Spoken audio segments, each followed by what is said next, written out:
ကဲမိတ်ဆွေများအားလုံးခုနှစ်ရက်သားသမီးများအားလုံးမင်္ဂလာပါဗျာဒီကနေ့မှာကျွန်တော်ရဲ့မိတ်ဆွေတွေကိုဂမ်ဘီယာလက်ဆောင်လေးတစ်ခုထုံးစံအတိုင်းပြောပြပေးလိုက်ပါတယ်ဗျာဒီကနေ့ပြောပြခြင်းတဲ့အကြောင်းအရာကတော့ကျွန်တော်တို့ပြောနေကြစကားတွေထဲမှာပါတဲ့အကြောင်းအရာလေးတစ်ခုပါပဲเนาะမကြာခဏလည်းကြားရလေးရှိတဲ့စကားလေးတစ်ခုဖြစ်ပါတယ်အဲ့ဒီစကားလေးကဘာစကားလေးလဲဆိုတော့မျက်နှာသာပေးရွှေရည်ပကံတက်ဆိုတဲ့စကားလေးဖြစ်ပါတယ်ကိုယ့်ရဲ့အကြီးအကဲတွေကိုယ့်ရဲ့ဆရာသမားတွေကိုယ့်ရဲ့မိဘတွေကိုယ့်ရဲ့မိတ်ဆွေတငယ်ချင်းတွေလှုပ်ဖို့ကံဘက်တွေကိုယ့်ကိုမျက်နှာသာပေးခြင်းခံရအောင်လုပ်လို့ရတဲ့ဂမ်ဘီယာနည်းလေးတစ်ခုရှိပါတယ်အဲ့ဒါကတော့ဘာလဲဆိုတော့ကျွန်တော်တို့ထမင်းစားတဲ့အခါမှာကြွေပကံများလေးတစ်ချက်ရွှေအနားကွတ်ထားတဲ့ပကံများလေးတစ်ချက်နဲ့ထမင်းစားမှာဖြစ်ပါတယ်အဲ့ဒါလေးကိုအမြဲတမ်းမနက်ညနေ့လေမနက်စာနေ့လေစာညစာပေါ့နော်ကိုထမင်းစားတဲ့အခါတိုင်းဒီပကံလေးကိုရွှေနားကွတ်ပါတဲ့ပကံလေးကိုအသုံးပြုမယ်ဆိုရင်ကိုလိုချင်တဲ့သက်ဆိုင်သူတွေက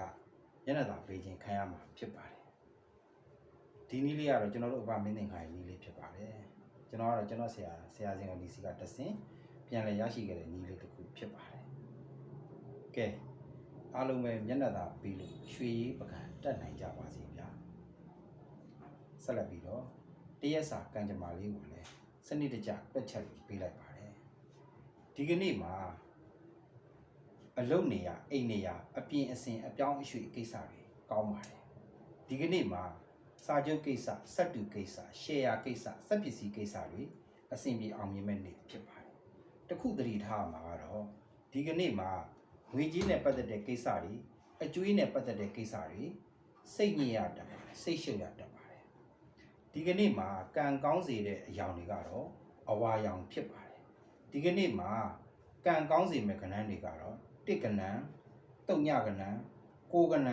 ငါးကဏ္ဍတို့ဖြစ်ပါတယ်ဒီနေ့တနေ့ဒါကံပွင့်လက်ရွှင်စေဖို့အတွက်ဆိုရင်ကိုယ့်ရဲ့အိမ်ဖျားမှာမိုးဟင်းငါဘူးတိကျော်နဲ့တပွဲအာယုံဆုံးအဖြစ်ကတ်လူပေးပါဗျာဒီကနေ့မှာကိုယ့်ရဲ့လုပ်ငန်းဆောင်တာတွေအဆင်ပြေအောင်မြင်စေဖို့အောင်ဓာတ်ရစေဖို့အတွက်ဆိုရင်လည်းမိုးဟင်းငါဘူးတိကျော်နဲ့တပွဲ